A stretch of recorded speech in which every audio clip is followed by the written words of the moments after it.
Welcome back, you're watching Overdrive. Lexus will soon be launching the second generation LM in the country, and Tuin got a chance to spend an entire day with this luxurious MPV, and he was totally blown away with its plush and tech-filled cabin. It clearly turns out to be an MPV which could easily be called the most expensive MPV in the country. Now, being that high-profile leader or that captain of industry that you are, you know the value of time better than most of us. And you also know that your luxury SUV and luxury limousine bring out the right statements, but they really don't let you make the best of the free time that you have while commuting. What you need is a place where you can completely unwind or completely get some work done, which is where an MPV with its added practicality comes in. Love it or hate it, the LM's audacious front will have people talking. The massive spindle grille is the center of attention here, but its more open look with the segmented hexagonal pattern does soften its presence quite a bit. The decidedly cab-forward construction barely leaves the bonnet. This is also when you realize that the LM is enormous, longer than even the full-size LX SUV, and only slightly shorter and narrower. The bodywork has that chiseled look that you see in new Lexuses, but done discreetly to cover the sheer mass. The 19-inch wheels are reasonably flashy with the intricate details, but are somewhat dwarfed by the mass of the LM. The rear is probably the simplest. It's a flat bootlet to maximize space, but the wrapped effect and layered detailing to the full-width lighting again stops this from being too jarring. The Lexus LM, when launched in India, will come in two seating options, a 4-seater and a 7-seater.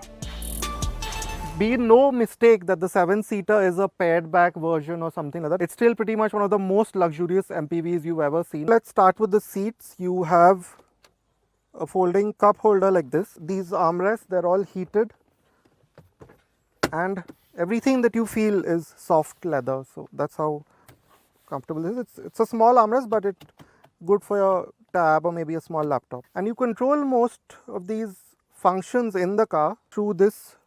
Looks like a smartphone. This screen controls pretty much everything. Your audio functions, you can choose your outputs, you can choose between the front and rear speakers from the Mark Levinson audio system.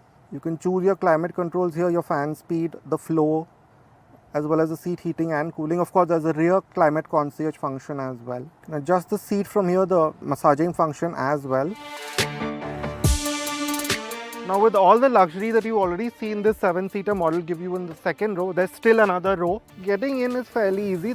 You press this and the seat slides right forward, and then this pushes up the seat back. Yes, it doesn't tumble fold fully, but a lot of MPVs don't anymore. And you have this quite easy step to get in. Remember, the Indian spec version will also get that retractable footboard, which this pre-production model doesn't have. So yeah, getting in is fairly easy, and you step in and you realize that even the third row wouldn't be out of place in, say, a regular MPV or SUV's second row. What you get with the seat in a middling position, this second row, there's still an immense amount of space, as you can see. The floor is fully flat, the bench is at a fairly high height, so this is still a perfectly comfortable space for you to spend time in. And then, of course, you have lights here, this compartment, vents, buttons for the blinds here so that you control these blinds, a charging port, more space for knickknacks, bottle holders, and even a reclining function, which you can recline to a pretty useful angle, as you can see. So even in the third row, the Lexus LM is perfectly good for you for as long a journey as you want to do. Now, the LM still happens to be an MPV, as luxurious as it may be, but of course boot space is still very important in terms of how practical this MPV will be. So what you see is you open the boot by pressing this button on the side so that you aren't in the way of the power folding function. Now, you have 110 litres with the two seats up, and this can go up to nearly 1200 litres, but it takes a bit of fiddling. These seats, they are a bit heavy and slightly cumbersome. You can push these out like this to free up quite a bit of space, and then if you want even more space, you can bring these up like this. It folds quite easily. It's somewhat like how it used to be in the Innova Crysta, but much more refined and with a sliding function. Now, if you thought the 7-seater was plush, this is what the 4-seater gives you. There's This massive, absolutely gigantic 48-inch widescreen TV in front of you. And now this is in the single view version. You can have a split view where each passenger can see what they want to see. Then you have even more leather here. For example, the armrests are wider still, and you have a deep door bin here with a lot of charging port, HDMI cables, and a cooled storage space in the middle. The window controls are here as well, like in that car. They're on the roof in that, but here, because you have a bit more space to play with, they're here in the middle.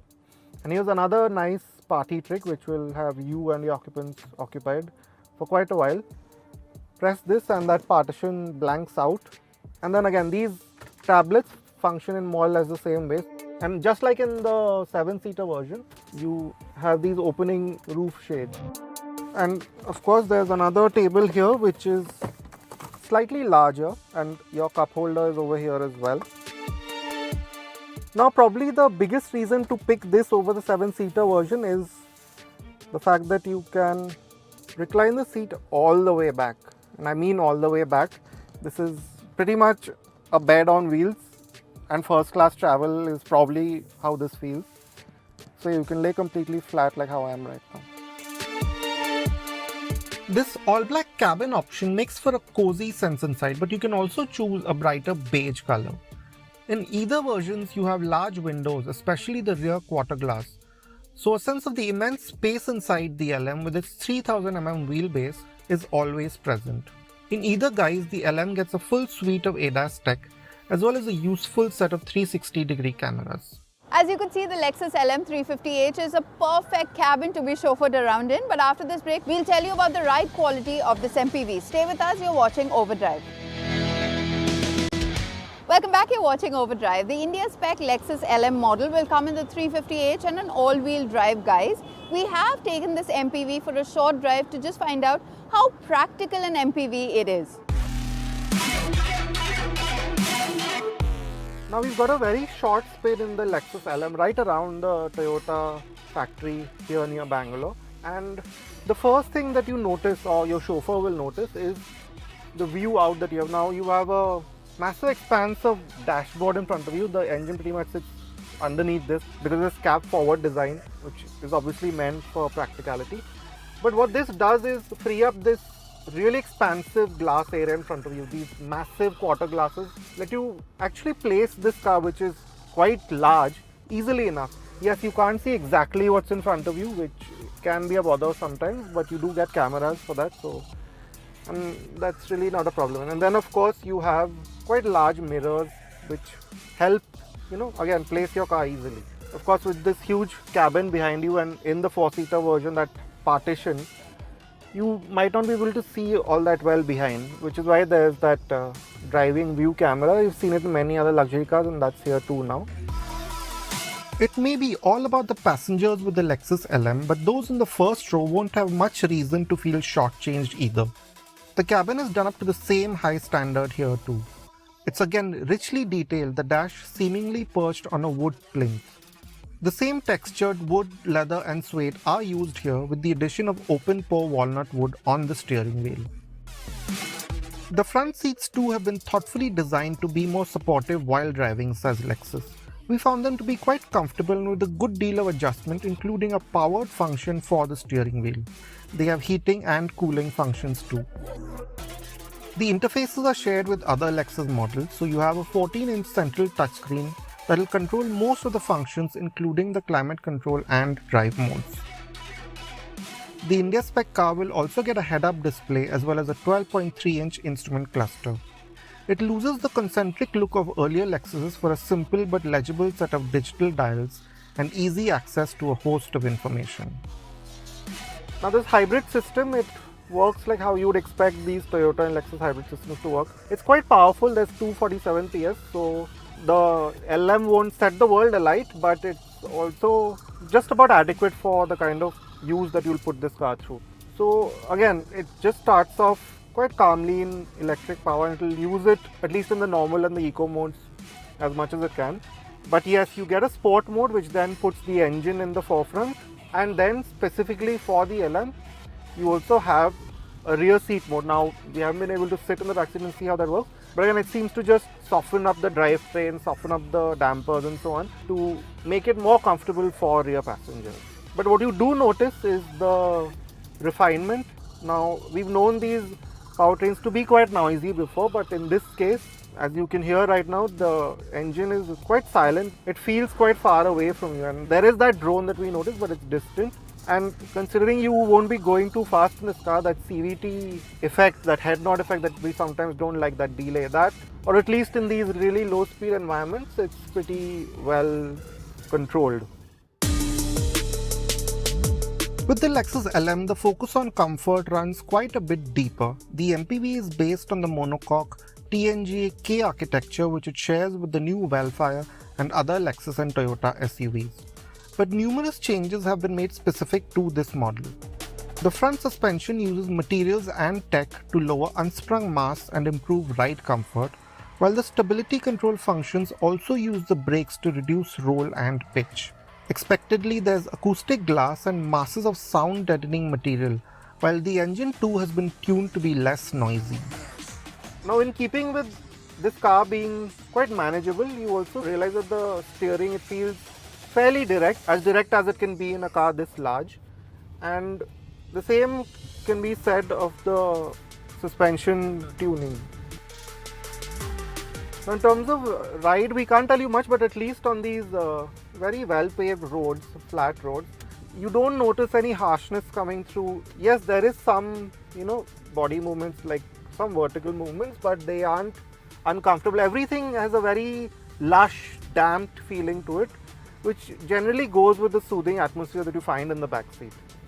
Similarly, there is roll, as you can expect from something this large and this boxy. And of course, if you take a corner too quickly, from what we saw, it does tend to run wide a little bit, but in most cases, this is not how you will drive this car, and keep things calm, keep things how this car is supposed to be driven. And again, it just makes for a calming, soothing environment from behind the wheel, with that sense of plushness that you feel from within the cabin.